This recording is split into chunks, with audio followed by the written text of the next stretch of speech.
कक्षा 9वीं के विद्यार्थियों को मैं आईएमपी प्रश्न बता देता हूं। अगर आप इन सभी की अच्छे से तैयारी कर लोगे तो डेफिनेटली आपके जो क्वार्टरली एग्जाम हो रहा है उसमें आप बहुत अच्छा नंबर ले आओगे।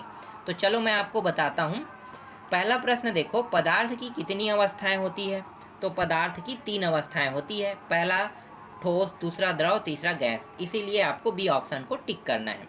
दूसरा प्रश्न है, पदार्थ की किस अवस्था में कणों के मध्य न्यूनतम रिक्त स्थान होता है? तो आपको लेना है ठोस लेना है। ठीक है, ठोस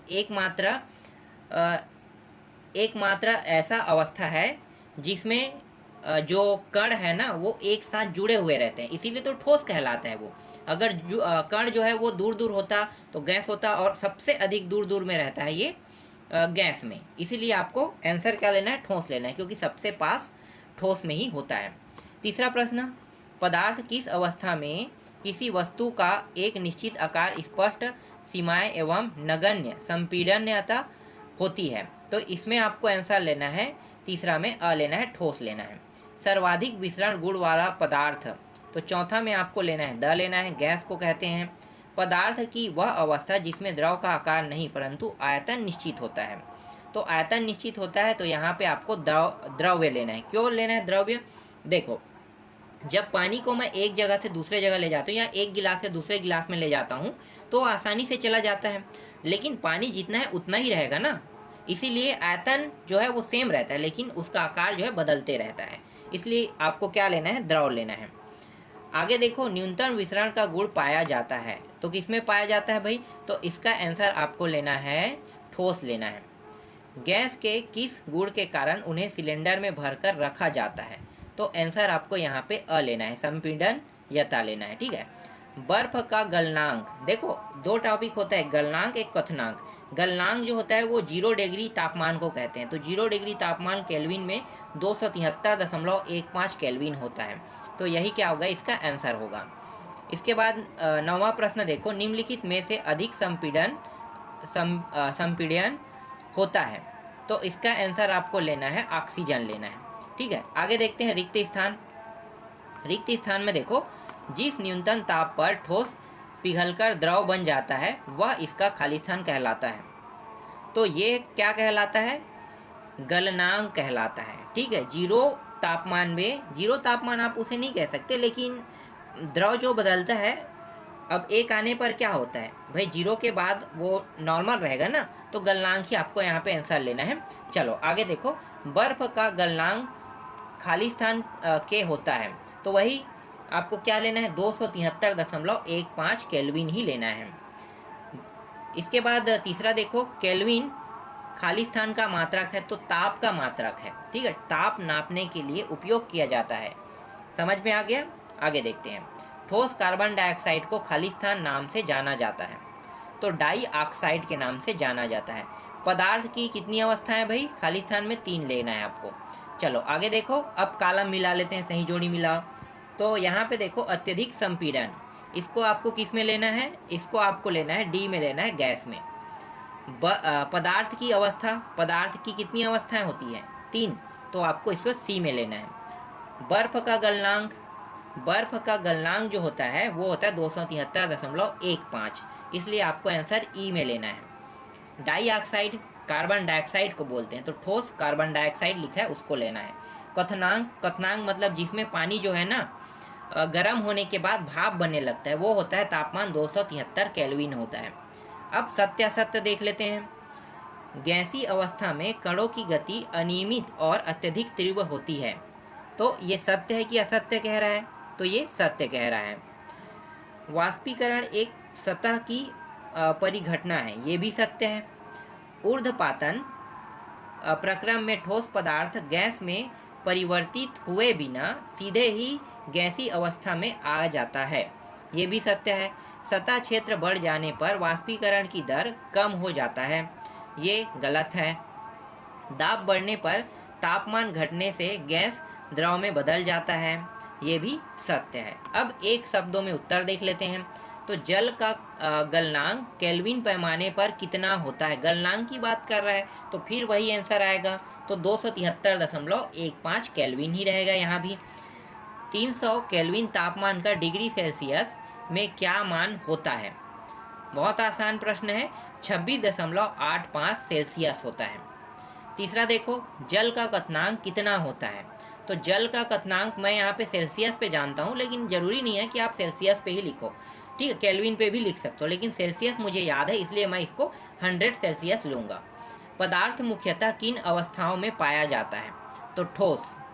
कमरे के ताप पर जल की अवस्था क्या होती है? तो आपको इसे लेना है, गैस लेना है, ठीक है। आगे देखते हैं, दाब का मात्रा क्या है? पास्कल है। विसरण को परिभाषित कीजिए। एक विसरण की परिभाषा है, एक दूसरे से मिलकर समान मिश्रण बनाने की क्रिया को विसरण कहते हैं। इसके बाद कुछ और प्रश्न हैं, उनको भी देख लेते हैं। तो देखो यहाँ पे फिर से हम सही विकल्प चुनकर उत्तर लिखियों को देख लेते हैं, ठीक है। जितना भी प्रश्न बता रहा हूँ ये सब के सब मोस्ट आईएमपी है, आपको अर्धवार्षिक में भी यहीं से प्रश्न देखने को मिलेगा, वार्षिक में भी, ठीक है। तो दोनों जगह आपको देखने को मिलेगा, इसलिए इसकी अच्छे से तैयारी करना। पहला प्रश्न देखो, 2 या 2 से अधिक पदार्थ समांगी मिश्रण कहलाता है। तो इसका आंसर आपको क्या लेना है? तो इसका आंसर आपको लेना है विलयन लेना है। दूसरा देखो, विलयन का वह घटक जिसकी मात्रा दूसरे से अधिक होती है और जो दूसरे घटक को विलयन में मिलाता है उसे हम कहते हैं, क्या कहते हैं भाई? तो उसे कहते हैं विलायक कहते हैं।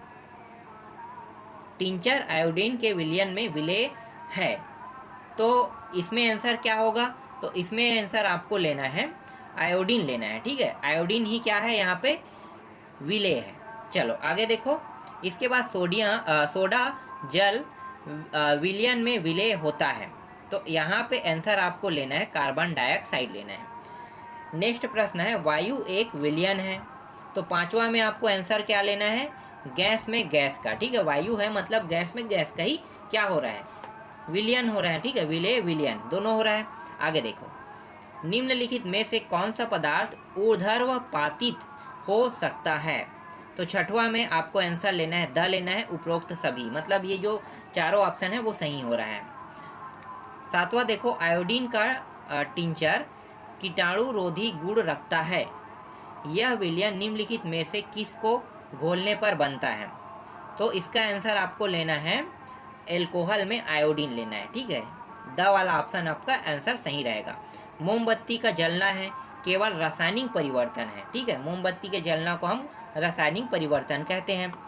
इसके बाद देखो यहाँ पे रिक्त स्थान है, फोम रबर एवं स्पंज में परिक्षेपण माध्यम खाली स्थान है, तो ठोस लेना है आपको। दूसरा है मिल्क ऑफ मैग्नीशिया में परिक्षेपण माध्यम खाली स्थान है, तो द्रव्य है।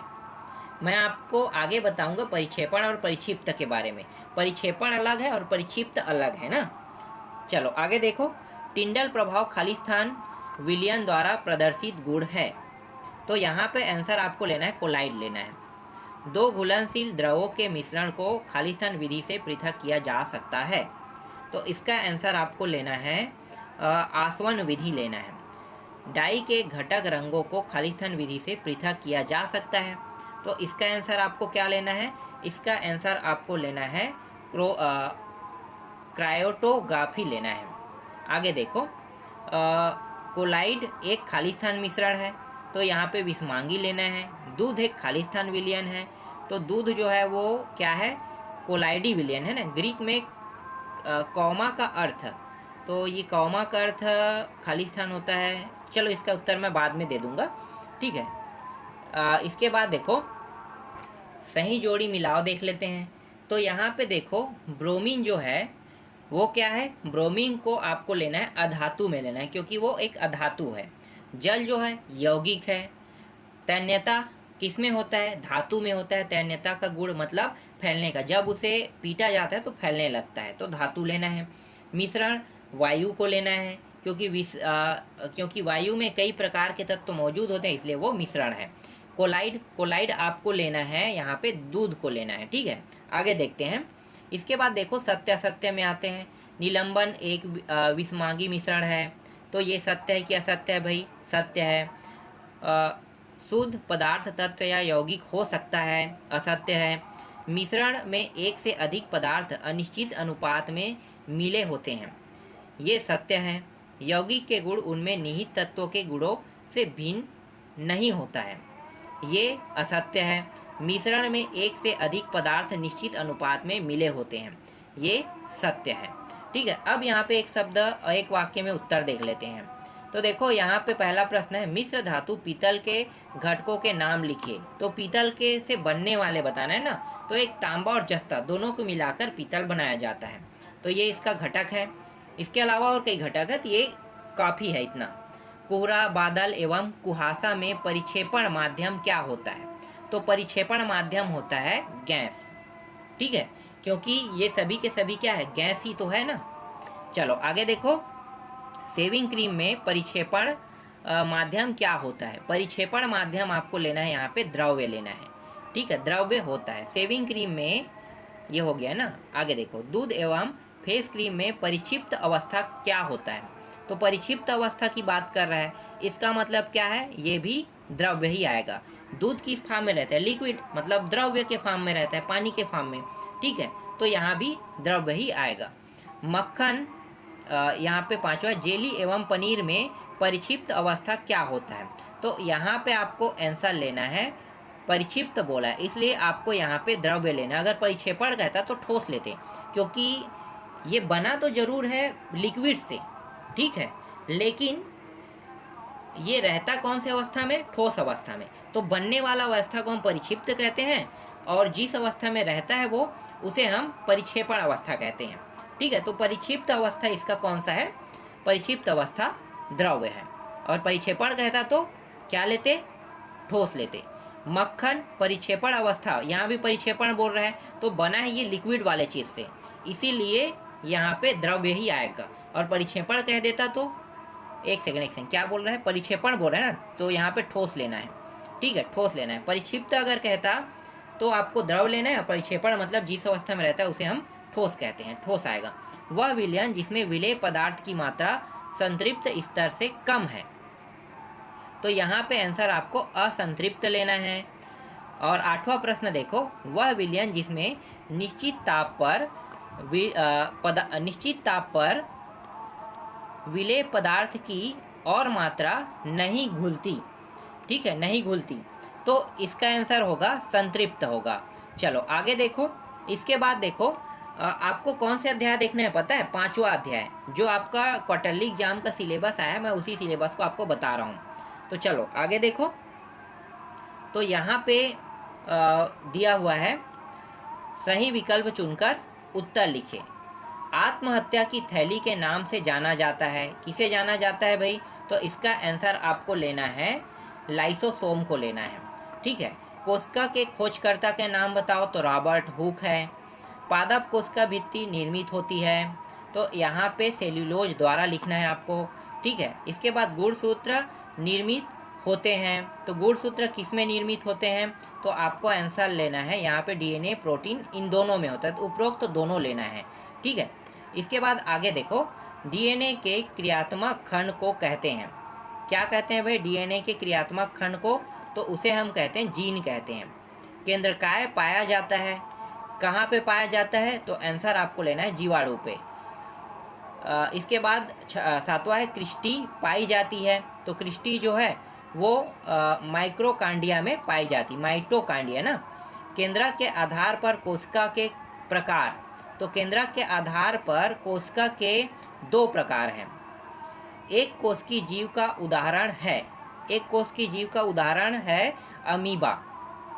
आगे देखो, सभी कोशिका पूर्ववर्ती कोशिकाओं से बनती है, यह कथन क्या है भाई? तो यहाँ पे चारों ऑप्शन में आपको लेना है विरचो को लेना है। ठीक है, विरचो का।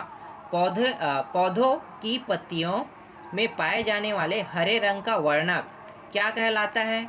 तो इसका आंसर रहेगा क्लोरोफिल रहेगा। नेक्स्ट देखो, मैथिलीन ब्लू रंजक से रंगा जाता है, तो इसका आंसर आपको क्या लेना है? केंद्रक लेना है। डीएनए का खंड कहलाता है, क्या कहलाता है भाई? जीन कहलाता है। अब रिक्त स्थान को देख लेते हैं। जीवन की मूलभूत इकाई को क्या कहते हैं? कोशिका कहते हैं। प्लास्टिड खालिस्तान प्रकार के होते हैं, तो 3 प्रकार के होते हैं। जीव द्रव्य नाम खालिस्तान ने दिया था, तो इसका आंसर आपको लेना है हक्सले लेना है। गाल्जी उपकरण की खोज वैज्ञानिक खालिस्तान ने किया था, तो इसका आंसर आ जाएगा कैमिलो गोल्डी लेना है। समसूत्री विभाजन खालिस्तान कोशिकाओं में होता है, तो इसका आंसर हो जाएगा कायिक हो जाएगा। क्लोरोफिल खालिस्तान में पाया जाता है, तो पत्तियों में पाया जाता है। कोशिका का मस्तिष्क खालिस्तान को कहा जाता है, तो केंद्रक को कहा जाता है। अब सही जोड़ी मिलाओ देख लेते हैं। RER को आपको सही जोड़ी मिलाना है, तो इसको आपको लेना है प्रोटीन का निर्माण में लेना है। SER को लेना है आपको वसा का संश्लेषण में लेना है। गाल्जी काय को लेना है आपको लाइसोसोम का निर्माण में लेना है। प्लास्टिड को आपको लेना है प्रकाश संश्लेषण की क्रिया में लेना है। और इसके बाद लाइसोसोम है, तो इसे आत्मघाती थैली कहते हैं। अब सत्य देख लेते हैं। अनुवांशिकी की इकाई गुणसूत्र, ये सत्य है क्या? सत्य है, सत्य है। एकल झिल्ली वाला अंगक राइबोसोम, सत्य है ये भी। कोशिका जीवन की संरचनात्मक एवं कार्यात्मक इकाई नहीं है, ये असत्य है। किशमिश को पानी में रखने पर विसरण के कारण फूल जाता है, ये असत्य है। स्टोमेटा के द्वारा गैसों का आदान प्रदान होता है, सत्य है। एटीपी का पूरा नाम एडिनोसिन ट्राइफॉस्फेट है, सत्य है। अंतः प्रद्रवी जालिका 2 प्रकार की होती है, ये भी सत्य है। अब एक शब्द एक वाक्य में उत्तर देख लेते हैं। कोशिका सिद्धांत देने वाले वैज्ञानिक का नाम रॉबर्ट हुक है। कोशिका में पाए जाने वाले 2 अंगों के नाम, एक तो है केंद्रक, एक है कोशिका झिल्ली और एक है कोशिका भित्ति। ठीक है, इसके अलावा और भी है, लेकिन मैं सिर्फ 2 नाम बता रहा हूँ, केंद्रक और कोशिका झिल्ली। दैनिक जीवन में विसरण का एक उपयोग लिखिए। तो एक उपयोग क्या है? कुछ गैसों के समस्थानिक के पृथक में हमें सफलता मिली है, ये उसका उपयोग है। डीएनए का पूरा नाम लिखिए। तो डीएनए का पूरा नाम क्या होता है? डीऑक्सी न्यूक्लिक अम्ल होता है। 2 कोशिकांगों के नाम लिखे जिनका अपना डीएनए होता है। तो जिनका अपना डीएनए होता है, एक तो होता है माइटोकॉन्ड्रिया और एक होता है लवक होता है। राजधानी का कार्य क्या है भाई? तो राजधानी का कार्य आपको लेना है, जलीय पौधों की राजधानियाँ गैस युक्त होकर पौधे को एक सेकंड क्या था, गैसों में मदद करती है। ठीक है, उसका विभाजन कितने प्रकार का, एक सेकंड, प्रकार का होता है कह रहा है, तो 2 प्रकार का लेना है। ल्यूकोप्लास्ट का प्राथमिक कार्य लिखिए। तो इसका जो प्राथमिक कार्य है वो है खाद्य पदार्थों का स्टोर करना होता है। इसके बाद जो नेक्स्ट प्रश्न है, प्रोकैरियोटिक कोशिका में गुणसूत्र के स्थान पर क्या पाया जाता है? इसका आंसर मैं लगा रहा हूँ, आप लोग देख लेना, बहुत बड़ा है। और माइक्रोकांडिया के क्या कार्य है कह रहा है, तो इसका भी उत्तर बहुत बड़ा है, इसको भी मैं लगा देता हूँ, आप लोग देख लेना। ठीक है, लेकिन मैं शॉर्टकट में बता देता हूँ। मुख्य काम सेलुलर श्वसन करना है, तो मैं इसी को लिखूंगा। ठीक है, मुख्य काम सेलुलर श्वसन करना है। ठीक है, तो इस तरह से अभी मैं आपको कुछ बता रहा हूँ। 3 अध्याय और बचे हैं, 3 अध्याय को नेक्स्ट वीडियो में आपको मैं बता दूंगा।